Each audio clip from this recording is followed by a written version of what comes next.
أعوذ بالله من الشيطان الرجيم بسم الله الرحمن الرحيم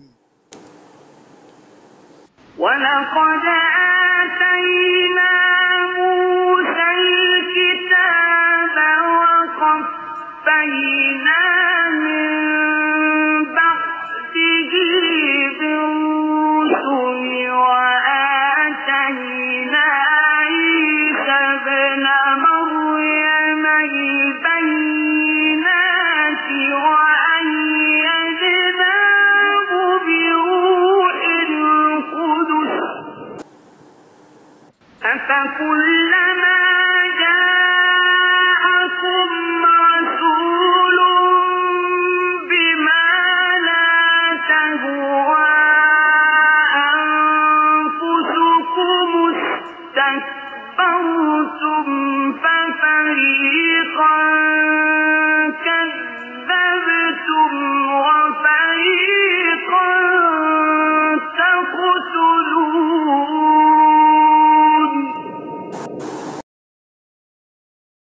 ترجمہ: اور بے شک ہم نے موسیٰ کو کتاب عطا کی اور اس کے بعد پے در پے رسول بھیجے، اور ہم نے عیسیٰ بن مریم کو کھلی نشانیاں عطا فرمائیں اور پاک روح کے ذریعے ان کی مدد کی۔ تو اے بنی اسرائیل، کیا تمہارا یہ معاملہ نہیں ہے کہ جب کبھی تمہارے پاس کوئی رسول ایسے احکام لے کر تشریف لایا جنہیں تمہارے دل پسند نہیں کرتے تھے تو تم تکبر کرتے تھے، پھر ان انبیاء سے ایک گروہ کو تم جھٹلاتے تھے اور ایک گروہ کو شہید کر دیتے تھے۔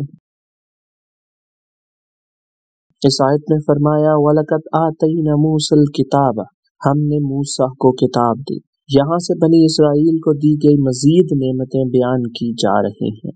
اس آیت میں کتاب سے تورات مراد ہے، جس میں اللہ تعالیٰ کے تمام عہد مذکور تھے۔ ان میں سب سے اہم عہد یہ تھا کہ ہر زمانے کے پیغمبروں کی اطاعت کرنا اور ان پر ایمان لانا اور ان کی تعظیم اور توقیر کرنا۔ وَقَفَّيْنَا مِن بَعْدِهِ بِالرُّسُلِ، اور اس کے بعد بہتر پہ رسول بھیجے۔ حضرت موسیٰ علیہ السلام کے زمانے سے حضرت عیسیٰ علیہ السلام تک متواتر انبیاء کرام آتے رہے۔ ان کی تعداد 4000 بیان کی گئی ہے۔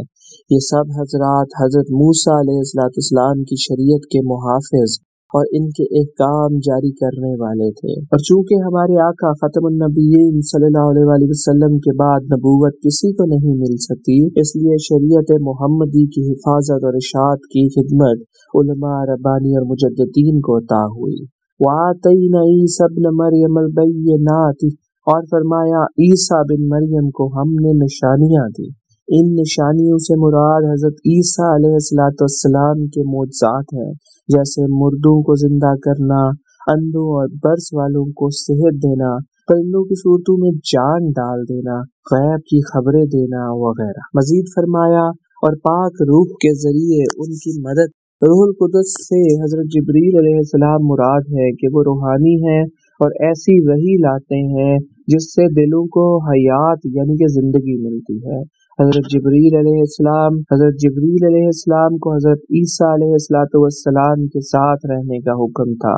حضرت عیسیٰ علیہ السلام کے آسمان پر اٹھائے جانے تک حضرت جبریل علیہ السلام سفر و خضر میں کبھی آپ سے جدا نہ ہوئے، اور حضرت جبریل امین علیہ السلام کی تائید حضرت عیسیٰ علیہ السلام کی بہت بڑی فضیلت ہے۔ حضور سید المرسلین صلی اللہ علیہ وسلم کے صدقے آپ صلی اللہ علیہ وسلم کے بعض امتیوں کو بھی روح القدس کی تائید میسر ہوئی۔ چنانچہ بخاری، ابو داؤد اور معجم کبیر کی حدیث ہے کہ حضرت حسان رضی اللہ تعالی عنہ کے لیے ممبر بچھایا جاتا اور وہ نعت شریف پڑھتے۔ حضور پر نور صلی اللہ علیہ وسلم نے ان کے لیے دعا فرمائی، اے اللہ روح القدس کے ذریعے حسان کی مدد فرما۔ اس تفسیر سے یہ بھی معلوم ہوا کہ غیر خدا کی مدد شرک نہیں۔ اللہ تعالیٰ نے حضرت عیسیٰ علیہ السلام کی مدد حضرت جبرائیل علیہ السلام کے ذریعے فرمائی، اور جب جبرائیل علیہ السلام مدد کر سکتے ہیں تو حضور پر نور صلی اللہ علیہ وسلم بھی اللہ تعالیٰ کی عطا کی ہوئی طاقتوں پر قدرت سے یقیناً مدد فرما سکتے ہیں۔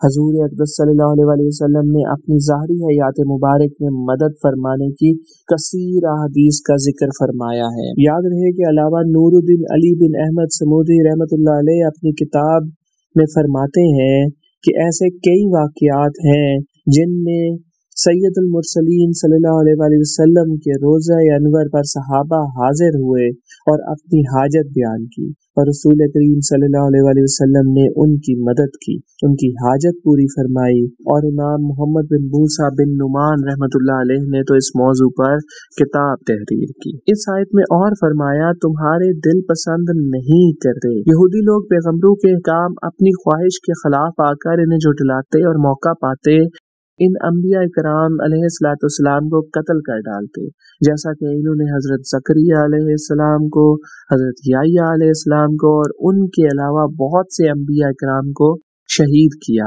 یہاں تک کہ ہمارے آقا صلی اللہ علیہ وآلہ وسلم کے بھی در پہ رہے۔ کبھی آپ صلی اللہ علیہ وآلہ وسلم پر جادو کیا، کبھی زہر دیا، اور ان کے علاوہ آپ صلی اللہ علیہ وآلہ وسلم کو شہید کرنے کے لیے طرح طرح کے فریب کرتے رہے۔ آیت سے یہ بھی معلوم ہوا کہ احکام الہی پر اپنی خواہش کو ترجیح دینا یہودیوں، جبکہ حکم الہی کے سامنے اپنے نفس کو کچل دینا کامل ایمان والے لوگوں کی نشانی ہے۔ اللہ ہمیں کامل ایمان والے لوگوں میں شامل فرمائے، آمین۔ صدق اللہ العظیم۔